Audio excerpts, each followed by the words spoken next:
de M. Pierre Missingui, directeur de la gestion du département routier. M.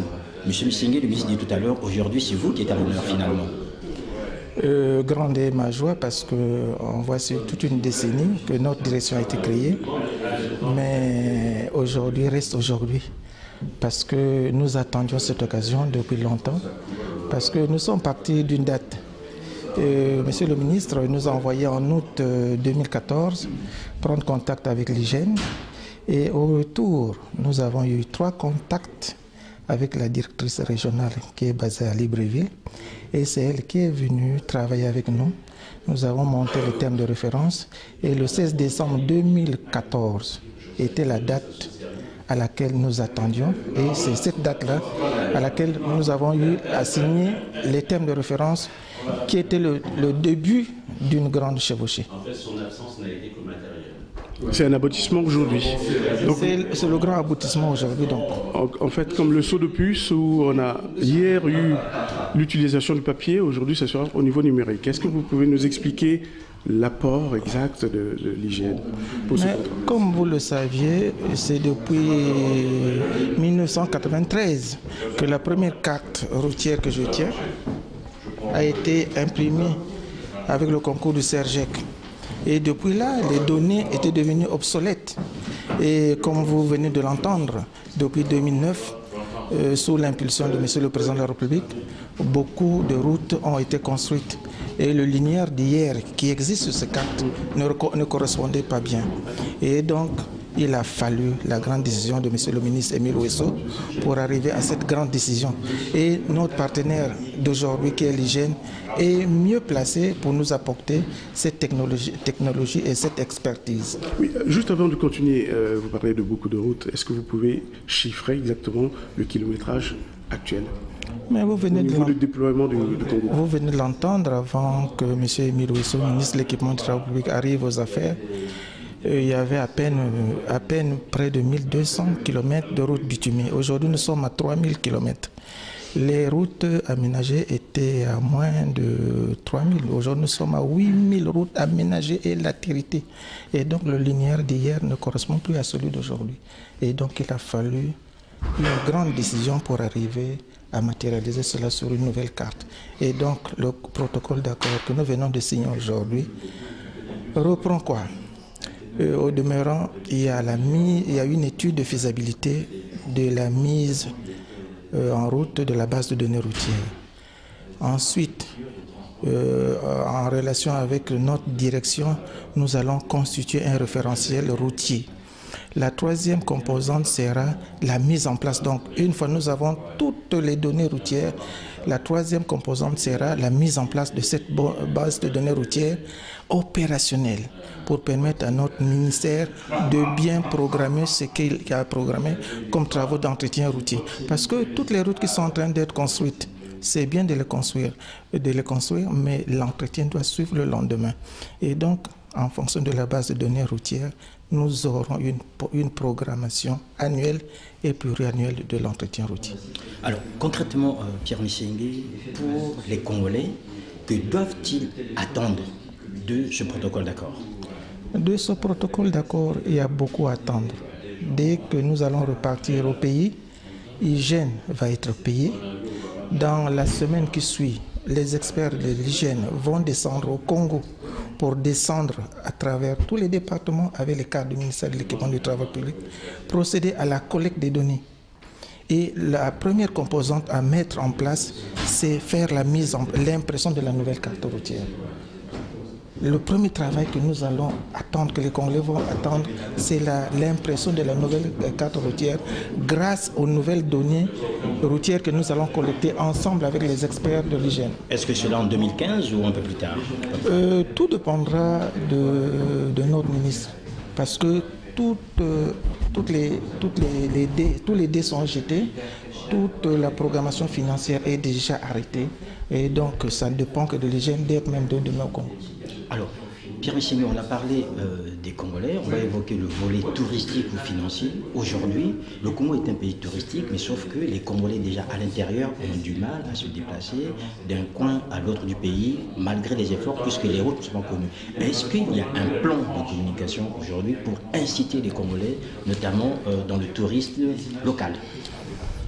Bon, mais vous venez d'entendre qu'il n'y a plus à dire partie nord, partie sud, partie l'est. Tout le Congo est désenclavé. Et donc aujourd'hui, un Congolais peut quitter le matin Pointe-Noire et se retrouver à Ouesso vers 16h ou 18h. Il peut quitter Brazzaville pour se retrouver dans les grottes de Nzambi, aller faire son tourisme. Donc il n'y a plus de zones taboues, de zones enclavées qui empêchent tout touriste ou tout Congolais de s'y rendre. En principe, tous les ministères du gouvernement travaillent en synergie.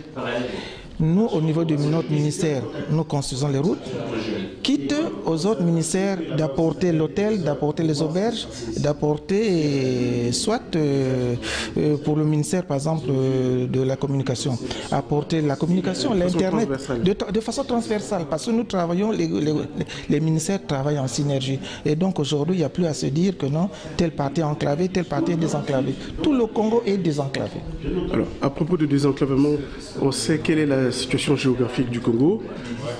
Est-ce qu'on peut dire aujourd'hui que grâce à ce que vous avez signé à cet accord aujourd'hui, on va bénéficier enfin de notre transit, du rôle de transit vers la sous-région, le bassin du Congo? Mais vous venez d'entendre que depuis 2009, grâce à l'impulsion de M. le Président de la République, son Excellence Denis Sassou Nguesso, des grandes routes sont construites et aujourd'hui, toutes les préfectures et leurs sous-préfectures sont reliées à Brazzaville.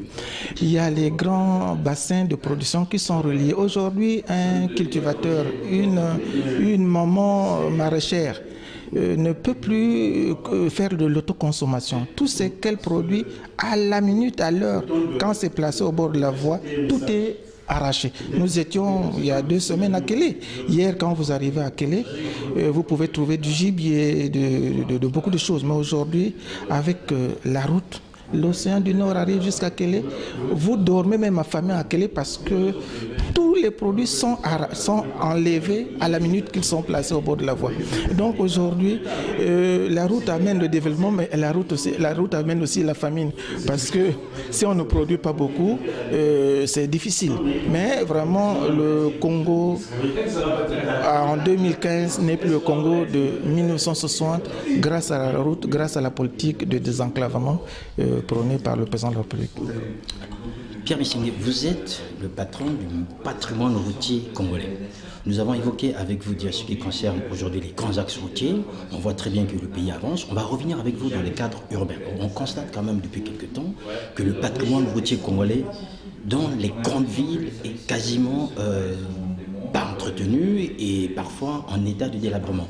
Est-ce qu'aujourd'hui, il y a une stratégie par rapport à ça? On voit des routes neuves qui sont construites, mais qui, 1 année ou 2 années après, tombent quasiment en ruine. Bon, vous devrez d'abord le savoir que notre ministère s'occupe de grandes routes en dehors des voiries urbaines. Les voiries urbaines sont du domaine des mairies. Et donc, quand elles sont construites, en principe, c'est quand elles sont construites qu'elles sont rétrocédées à notre ministère comme gérant du patrimoine routier. Parce que toutes ces routes, une fois construites, reviennent au ministère de l'équipement des travaux publics. Maintenant, en ce qui concerne l'entretien, vous savez vous-même que nous avons par exemple 2 ministères qui s'occupent des routes, le ministère des grands travaux et le ministère de l'équipement des travaux publics.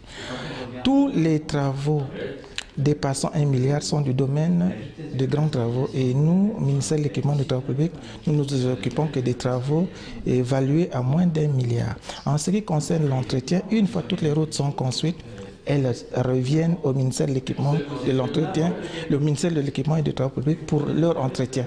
Mais vous savez vous-même, comme le ministre venait de le dire, une route, elle peut être bien construite.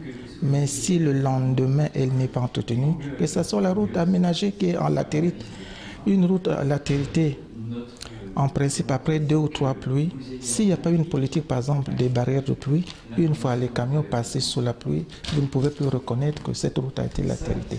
Et donc, le ministre de l'équipement et des travaux publics est en train de bâtir une politique d'entretien visant à maintenir en bon état, que ce soit les routes rurales, que ce soit les routes qui sont en pleine ville, en relation avec les voiries urbaines, avec les mairies qui s'occupent des voiries urbaines. Je vous en prie. Merci. Maintenant, c'est le volet formation que vous n'avez pas parlé. Mais on arrive. Oui. Voilà. Tu prends, je prends les formations. Voilà. Pierre Missingué, on a parlé des grands axes routiers. Vous nous avez expliqué exactement les compétences que vous avez de vôtres par rapport aux routes urbaines. On arrive à un volet qui est très important, la formation. Il faut dire qu'aujourd'hui, cette convention donne au Congo des nouvelles possibilités. Est-ce que vous avez un plan de formation pour vos cadres afin de mieux acquérir en fait ces différentes technologies, ces données qu'il faut mettre à disposition et qu'il faut en faire en sorte que le Congo puisse avancer? Je vous ai rappelé que ce protocole d'accord comprend plusieurs composantes, dont, in fine, le transfert de technologies et de compétences. Et donc, il y a le volet formation du personnel. Pour votre rappel, notre direction de la gestion du patrimoine routier comprend 3 services. Et donc, parmi ces 3 services, nous avons déjà 13 agents, et parmi lesquels nous avons des ingénieurs, nous avons des administrateurs. Mais il faille que pour être au diapason de la technologie, de l'hygiène, il faille que le volet formation soit mis en exergue. Et donc nous attendons l'hygiène, la formation sur place et la formation ici en France.